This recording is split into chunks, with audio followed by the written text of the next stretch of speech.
Citizens' voices heard across the globe. Protests continue in many countries for government reforms that include improved living conditions, more jobs and greater freedoms, including Bahrain, Yemen, Morocco, Hong Kong, Burkina Faso, Egypt, Côte d'Ivoire or Ivory Coast, Tunisia, USA, Palestine and Jordan. In Hong Kong, citizens held a rally at the Chinese liaison office where they called for the release of a political prisoner. In Yemen, Press TV reported that dozens of chiefs from the Bakil tribe joined the protesters, pledging to uphold their rights, along with 2 high-ranking officials, 8 military officers and Deputy Minister of Development and International Cooperation, Mohammed Al-Hawari. The nation's clerics, meanwhile, warned against the government's excessive use of force. The government of Burkina Faso also closed down universities after students continued to protest the death of a fellow student who had been detained in police custody. In Morocco, despite the king announcing constitutional reforms that would be introduced in June, hundreds of people attended rallies in Casablanca on Sunday, with dozens injured the next day as security personnel attempted to shut down the demonstrations. In Libya, where many towns and cities once claimed by the pro-democracy protesters have been overtaken by government forces making use of military aircraft and tanks, fears are rising over reprisals that would be likely should the government resume control of the regions. One such town is Ajdabaya, where government forces have been carrying out airstrikes this week, resulting in 1 death, according to Press TV. Meanwhile, near the town of Brega, another where government forces are trying to gain control, a German writer who is also a former member of parliament reported to the BBC that he was overtaken on the road by 5 vehicles fleeing attack, whose passengers and drivers, including women and children, he later found all perished from an apparent ground attack.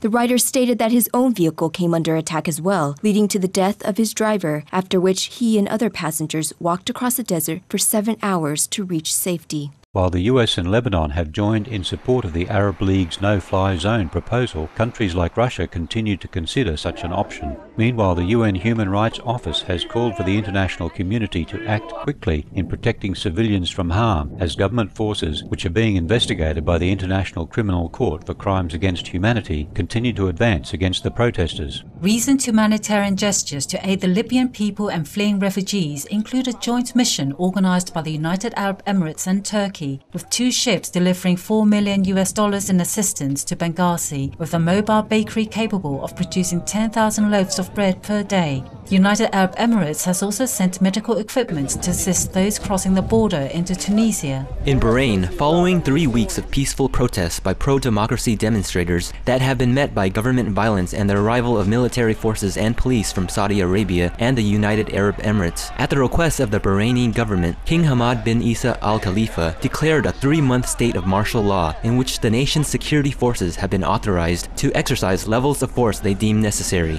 As demonstrations continue, the escalated violence has prompted the US government to issue a travel advisory urging citizens to leave the country, while Parliament member Nada Hafad resigned in protest of the government's excessive violence, which according to Press TV includes troops preventing ambulances from bringing injured protesters to hospitals and attacks upon doctors themselves. Following November 2010 disputed presidential election results in Côte d'Ivoire, or Ivory Coast, conflict has escalated to humanitarian emergency proportion, according to the International Rescue Committee, or IRC. In an effort to avert civil war, democratically elected Alassane Ouattara is offering to form a unity government with incumbent President Laurent Gbagbo after he refused to step down from office. With some 450,000 Ivorians who have fled the capital Abidjan and surrounding areas, the IRC, partner organizations, and host villages in Côte d'Ivoire and neighboring Liberia are working to provide the asylum seekers with adequate food, shelter, and healthcare to the vulnerable populations. Al Jazeera reports that around 500 people in Al Jarrah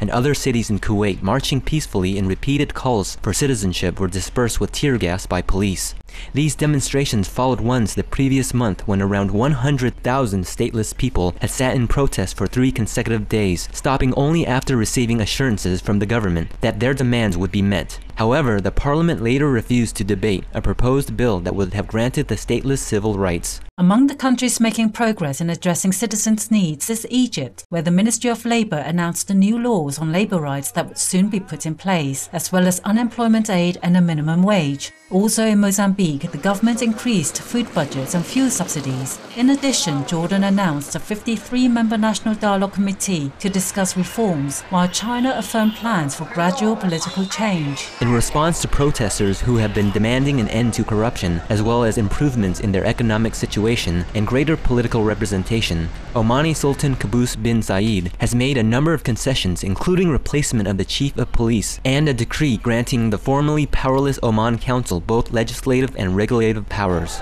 With sympathies for the loss of precious life, we pray for an end to the conflict in all countries and that shared dignity, freedom, and peace prevails among citizens across the globe.